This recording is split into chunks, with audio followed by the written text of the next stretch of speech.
Hey everyone, I have a microphone in my beard. Today I want to talk about training older folks, 50, 60, 70 years old and beyond. But really, this approach could be used for anyone who's really weak or deconditioned. Maybe someone who's been inactive for several years, someone post-surgery or post-injury, whatever. Now I've worked with several older clients who were at first worried or maybe a bit intimidated is a better word when I first told them that I was going to teach them how to squat, bench press, deadlift, and press. And rightfully so. The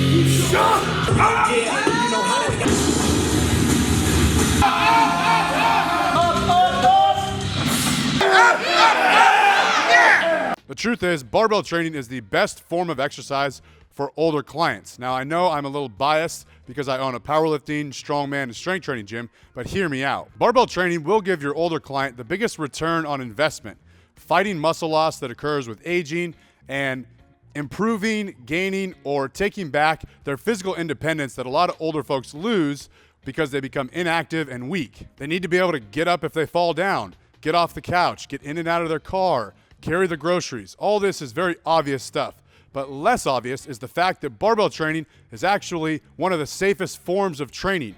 It's very low impact and it's all scalable. And I made this video to show you how I scale teaching the barbell movements to my older clients with zero training experience. It's not wise to have an older client do sprints, jumping jacks, burpees, and box jumps, things that are really high impact, especially on day one. And lastly, the barbell lifts are trackable. You lifted 50 pounds for 3 sets of 5 reps on day one. Now you're lifting 100 pounds for 3 sets of 5 today. That's measurable progress. I don't want to offend anyone when I say older folks, and I don't want you to think that I assume all old folks are weak. That's not the case. I've worked with several older folks who are very strong, who train with a barbell, and can lift some impressive numbers. I've even competed with them in a powerlifting meet. This video is not for them. I made this video for individuals who are far over the hill with zero training experience. They're starting from complete scratch. Or you might be in charge of training these people, whether they're your clients or they're your mom, dad, grandparents, relatives, whatever the case. On day one, I always ask my client what they're doing currently. And if they say, you know, I'm doing starting strength, I'm squatting 95 pounds for 3 sets of 5, I'm gonna start them with a barbell because I already know that they're squatting with a barbell and I'll check their form. But if they say, I have zero experience, I haven't done any activity in 30 years, I've got a double hip replacement, I've got arthritis here, here, and here,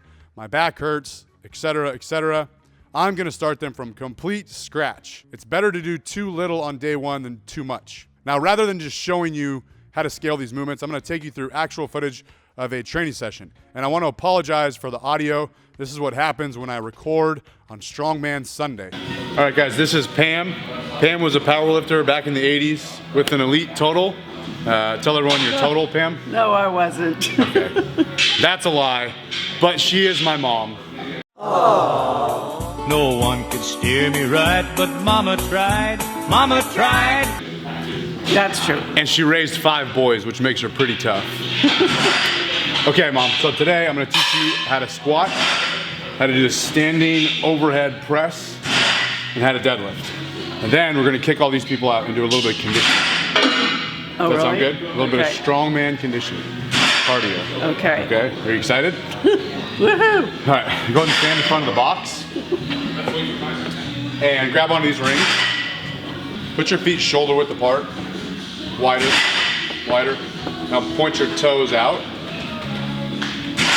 Good, so when you squat today, when you sit down in the box and when you stand up, I want your knees to be out, pointing the same direction as your toes, okay? So when I say knees out, I'm talking about pushing your knees out this way. Okay, what I want you to do is go ahead and rock forward and stand up. Good, sit back down, we're gonna do 5 of those. Back down. Okay, pause. I want you to rock forward and then stand up. Good, 2 more. Again. 1 more. Good, relax. Okay, so there's a couple of things that I want you to pay attention to. The first one is your balance. I don't ever want you on your heels or on your toes. Keep your feet flat on the ground, okay? And the second thing I want you to realize and I want you to understand that you are able, I want you to bend over or lean forward when you squat. Okay, so when you sit down, it's okay to lean forward and push your butt back. When you stand up, it's okay to lean forward and stand up. So this is actually how you're going to naturally squat without any instruction. When you squat down to sit on a chair, you push your butt back and you lean forward a little bit to sit down on the chair. And then when you stand up, naturally people will lean forward and push with their hands off their knees. So I want you to do that, but not use your hands. You're gonna use your legs to stand up, okay? So when I sit down, I'm gonna bend over and push my butt back. Right now you can relax, and then when you stand up, you don't need to be vertical like this, because I can't stand up from this position because all my body weight is behind my foot. Right. Right, does that make sense? So I have to lean forward in order to get balance to stand up, okay? So I want you to squat like that. Butt back, lean over, you can relax on this first set, the second set, and then lean forward to stand back up, okay? Let's try it again. Feet shoulder width apart, toes pointed out. Now push your knees out and sit your butt back on the box. Now lean forward and stand up. Good, I want you to bend your knees though, okay? So you can bend your knees while you sit down. So bend your knees, bend your knees, bend your knees. Good, now lean forward. Good, sit your butt down a little bit more. Don't sit back so much. Don't sit back so much. Yep, come up. Good, but I don't want you to sit so much in your heels. You're way back in your heels when you're squatting. Okay, so keep your feet flat. Now I want you to let your knees come forward a little bit as you reach your butt down. Go ahead, keep going, keep going. Good, now stand up. Very good, that's it, okay, relax. All right, so now you're gonna do 5 squats without holding onto the rings, okay? Go ahead.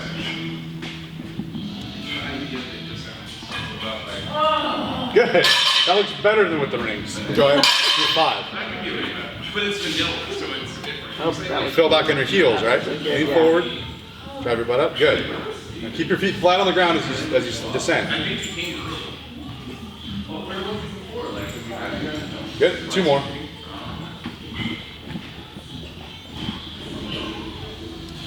One more. Good. Relax. How was that? Good. Oh, I went back on my heel. Good.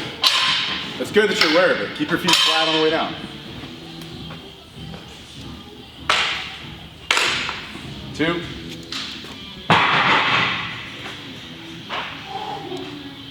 3.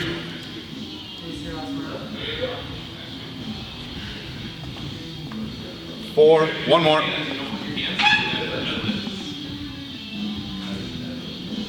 Good, nice job, well done. She's actually doing a pretty good job, but a lot of people have a tendency to, when they stand up, they want to shoot their knees forward. And if your client is older and complains of achy knees, we want to avoid this. We don't want all the stress going on to the knees. So what I'll tell them is, when they squat here and they squat down like this, I'll tell them, your knees are in their forwardmost position at the bottom. And I'll put my hand right in front of their knees and I'll say, now I want you to stand up without shooting your knees forward. And what it looks like, what they tend to do is this. They'll go here and they'll push their knees forward like that, which is a lot more stress on the knee that they don't need.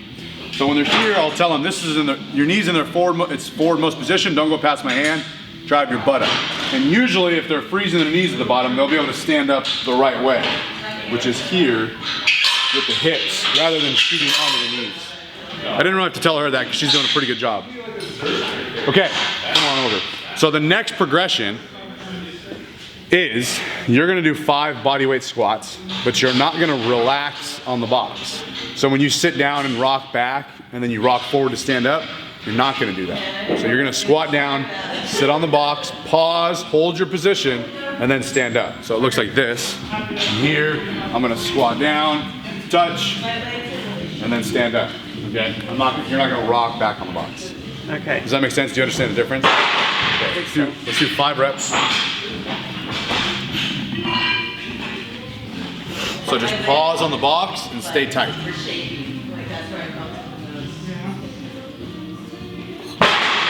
Don't let your chest drop when you stand up though, okay? That was good.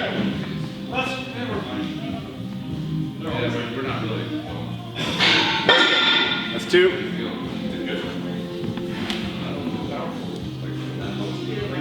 3, 2 more.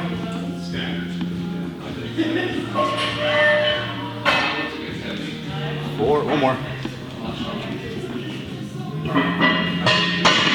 5. Nice job. Well done. Okay, so that's gonna be all the squatting that you do today. Okay, so I'm not gonna weight her squat yet. I'm not gonna add weight to it because I don't want her to be really sore tomorrow. And how many days a week do you squat, Mom? I squat at work when I work. That's about it. But in the gym, At the gym, 0, right? no. So she's starting from complete scratch. I don't want to do a whole bunch to make her sore. And then I talk to her tomorrow and she says, I'm never doing that again because I can't walk. So I don't want to make her too sore. I just noceboed my mom into being sore tomorrow. But what I would do is I might use a dumbbell, right? And do a goblet squat. So where she'd go here and then stand up holding some weight. If I feel like she was really strong, just flying through those squats at RPE less than 5, I would put a bar on her back, and everything would be the same. I would put the bar low on her back, in the low bar position, and then everything would be the same. She'd squat down, pause on the box, and then stand up. This is a 15-pound training bar. They make 5-pound training bars, which she probably could do today, but anyways, that would be the next progression that I'm not gonna show you. Good work. Good squats. Now there are a number of ways that you could increase the stress on these squats. You could, over time, lower the box height, eventually phase out the ring so they don't hold on to them. You could eventually phase out the box, add a barbell, add weight to the barbell. It's dependent on how quickly your client is making progress. Now, of course, you could have your client just start on the leg press, but not everyone has access to a leg press machine, especially you cellar dwellers out there. I'm gonna teach you how to do the press, which is a standing overhead press, okay? Now, she is gonna be able to press this training bar, 15-pound training bar, overhead without any assistance. But some clients that I've worked with who have really, really poor shoulder mobility, they might have just had shoulder surgery and they can't really raise their hands overhead yet, or they're really old and hunched over. So getting their hands overhead is really difficult. She's fine. She is a spring chicken. But I'm gonna show you real quick. I'm not gonna have her demonstrate. I'll show you how to do a modified press if they can't put their arms overhead. So let me take over here, Mom. And what they would do is they'd stand a little bit behind the barbell, and then they'll get into as good of a position as they can, but they're gonna push against the rack. So they'll do this, you'll get them into as good a position as you can, and then they're gonna press, just like that. John, you can get it from the side.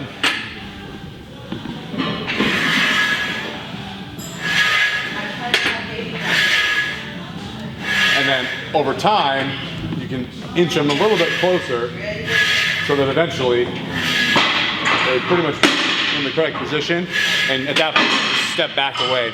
But that's a good way so that they're not having to actually hold the weight out in front of them like that. They can just push against the rack. So I'm gonna teach you how to do this on the fly, okay? So first I'm gonna tell you where to put your hands.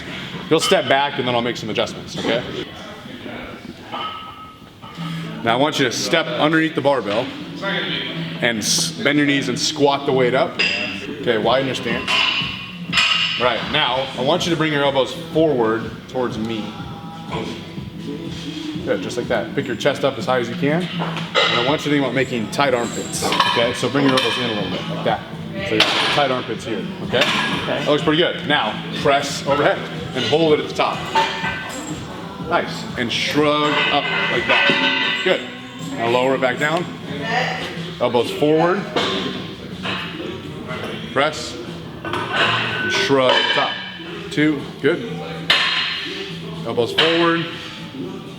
Elbows forward, elbows forward. And flatten your wrists a little bit. Like that, good, press. 3, 2 more. Elbows forward. Tight armpits. Elbows forward, elbows forward. Flatten the wrist. 4, 1 more. Shrug at the top, elbows forward, press, and shrug up like that. Good. Lower down, and walk it in.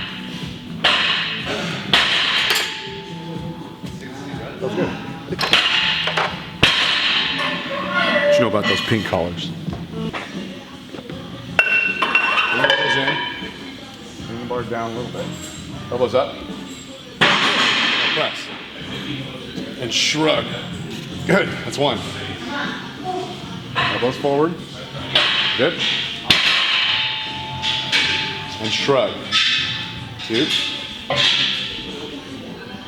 Elbows up. Shrug. 3. Good. Your elbows forward on the way down. Good. 4. Elbows forward. Shrug. Good. Elbows forward. And now walking in. Okay. Nice job.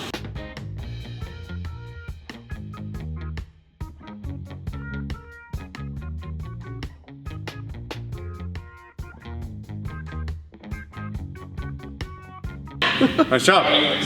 What would you rate that on the RPE scale? Probably 8. I could do 2 more. I did not teach my mom how to bench press in this session. It's pretty straightforward. You're going to teach them how to bench press the exact same way. A couple of considerations. If your client is very obese or old and weak, they might not be able to lay down and get off the bench unassisted. So you could help them up by putting your hands on their back and helping them down as well as helping them up. I personally don't like doing that. I have rings available, so I usually have them bench press in the squat rack, and they can use the rings to lower themselves and pull themselves up. They usually like this a bit better than me putting my hands on their back and helping them up. Something else to consider when you're teaching the bench press is that your obese client might not be able to reach their feet onto the floor. And if your client is very old or experiences back pain, it might hurt their back to arch and put their feet flat on the floor. So you're going to have to prop something up under their feet so that they have some blocks to rest on. I just use rubber horse stall mat pieces, stack it up so that they can set their feet down without any back pain. All right, for the deadlift, I only have them work up to 1 set of 5. This is starting strength, 3x5 for the squat and the upper body lifts, and then 1x5 for the deadlift. But I want her to do a warm-up set.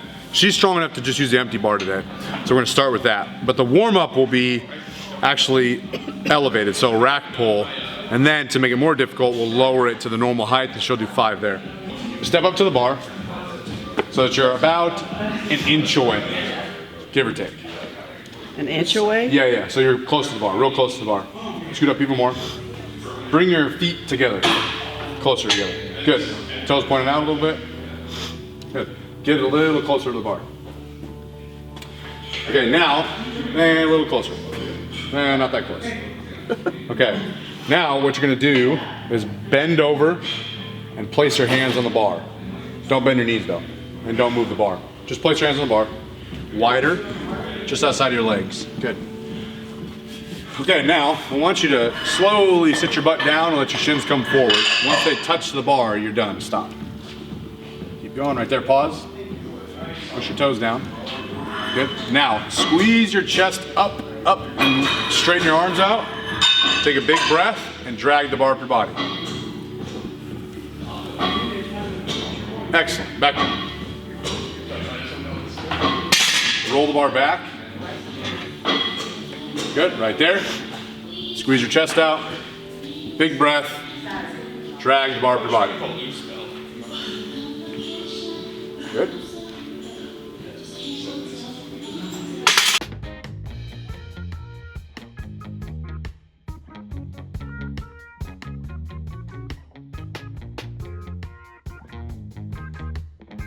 Nice job. So I want you to remember that when you pick something up, you need to hold your breath.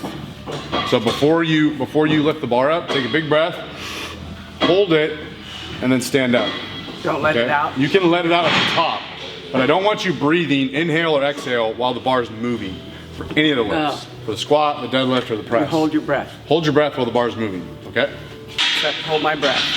Hold your breath as you're pulling, yes. Remember, I want you to bend over and grab the bar without bending your knees. Okay. Just bend over and grab the bar. Good. Don't move the bar. Don't move your feet. Okay.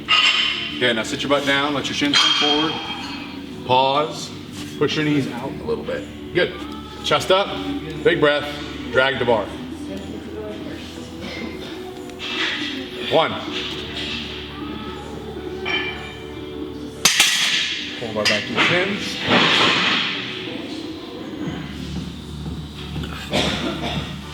2. Pull the bar back, bring your butt up a little bit.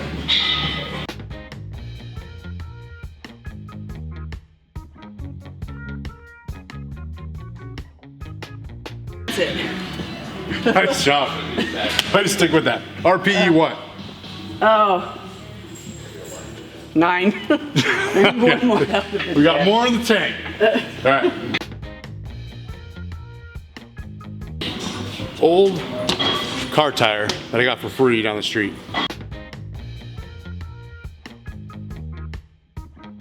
And a rope that I bought that was actually fairly expensive. But if you don't want to spend a bunch of money on a rope, you can use toe straps that I got from Home Depot for like $20. But we're gonna use the rope today because we have it.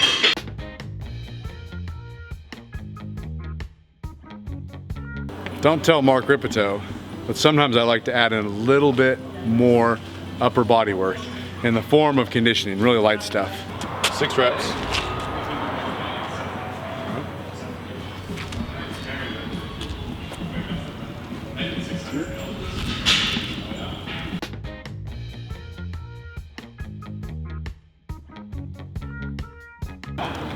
Tire row.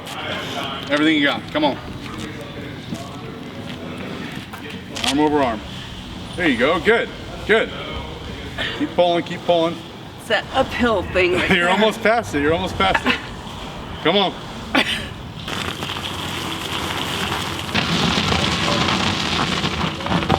Okay. Nice job, Mom. Well done. Would you say that this workout or raising me was harder? This workout. All right. You were easy to raise. That's it, everyone. Thanks for watching. I hope you found this helpful for yourself or for your clients, relatives, whoever you might be training. Until next time, always remember, train on time.